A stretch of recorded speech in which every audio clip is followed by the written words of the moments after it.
Excuse me, अरे तुम कौन और मेरी गाड़ी पे से कपड़ा क्यों मार रही हो? साहब मेरा नाम साक्षी है। वो भैया आते हैं मेरे रोज आपके यहाँ पर गाड़ी साफ करने, तो उनकी जगह बस मैं आ गई हूँ। बहुत ज्यादा तबीयत खराब है ना उनकी। अच्छा, शशांक की तबीयत खराब है, लेकिन उसने तो मुझे कुछ बताया नहीं। अब चलो कोई नहीं, लेकिन तुम्हें आने की क्या जरूरत थी? एक दिन गाड़ी साफ नहीं होती तो कोई प्रॉब्लम थोड़ी थी। अब इतनी गंदी भी नहीं होती मेरी गाड़ी तो। नहीं साहब, वो बहुत ज्यादा परेशान हो रहे थे कि कहीं आप उन्हें नौकरी से ना निकाल दो, बस इसलिए मैं आ गई। कोई बड़ी बात नहीं है, मैं साफ कर दूंगी गाड़ी आपकी। अच्छा चलो ठीक है, तुम कर लो फिर, थोड़ा जल्दी कर देना, मुझे ऑफिस के लिए लेट भी हो रहा है। अब मैं यहीं खड़ा हूँ सामने ही, तुम थोड़ा कर लो, और नहीं भी करोगी ठीक है, कर लो कर लो।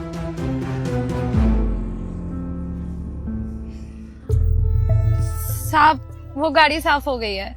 ठीक है, थैंक यू। और अगर भाई की तबीयत ना ठीक हो तो कल से आने की जरूरत नहीं, कोई बात नहीं, मैं एडजस्ट कर लूंगा। नहीं साहब, कोई परेशानी नहीं है, मैं आ जाऊंगी साफ करने। और अगर भैया की तबीयत ठीक हो गई तो वो आ जाएंगे। ठीक है। अब साहब क्या मैं आपके वॉशरूम में कपड़े चेंज कर सकती हूँ? मुझे ना काम पे जाना है दूसरी जगह, तो मुझे कपड़े चेंज करने होंगे। तो अगर आपको कोई परेशानी ना हो तो बस 5 मिनट में मैं कपड़े चेंज करके आ जाऊंगी। ठीक है, कोई दिक्कत नहीं है। एक काम करो, ये लो मेरे घर की चाबी, लेकिन थोड़ा जल्दी करना प्लीज, मुझे ऑलरेडी ऑफिस के लिए लेट हो गया। धन्यवाद साहब, बस मैं 5 मिनट में आ जाऊंगी।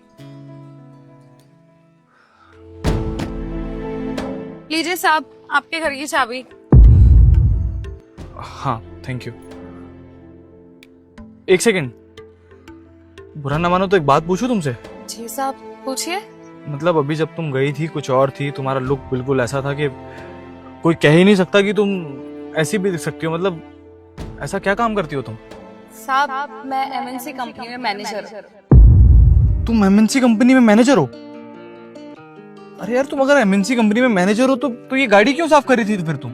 साहब मेरे भैया रोज यही काम तो करते हैं, गाड़ी साफ करने का, और आपके घर भी आते हैं आपकी गाड़ी साफ करने। अब उनकी तबीयत बहुत ज्यादा खराब है कुछ दिनों से। वो बेचारे घर में बैठ के ये टेंशन ले रहे हैं कि कहीं उनकी नौकरी ना चली जाए। बस इसीलिए मैं उनके इमोशंस का सम्मान करती हूँ, इसलिए मैं आ गई।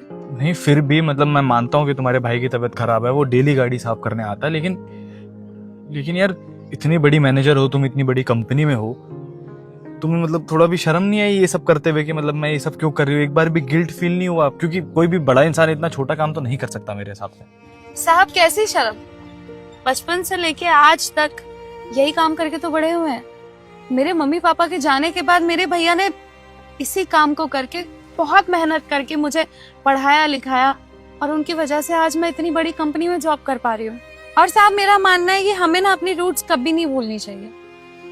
जिस काम की वजह से आज हम इतने बड़े इंसान बन गए हैं, उस काम का अपमान क्यों करना? और साहब पैसा आते ही अपने पुराने समय को भूल जाओ, इसका तो कोई मतलब नहीं है, क्योंकि समय तो कभी ऐसा नहीं रहता।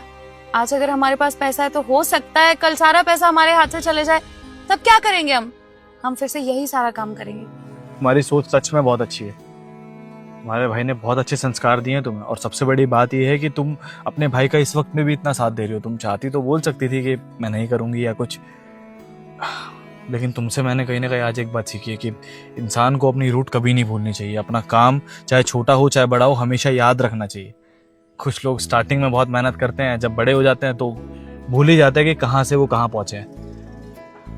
आज कहीं ना कहीं मैंने तुमसे ये बात सीखी है कि इंसान को कभी भी किसी भी हालातों से गुजरना पड़ सकता है, तो इंसान को अपने रूट्स कभी नहीं भूलनी चाहिए। बहुत अच्छे संस्कार है तुम्हारे, अच्छा लगा तुमसे मिलकर। जी साहब मैं चलती हूँ। मैं कहीं छोड़ दूं तुम्हें? नहीं साहब, मैं खुद चले जाऊंगी।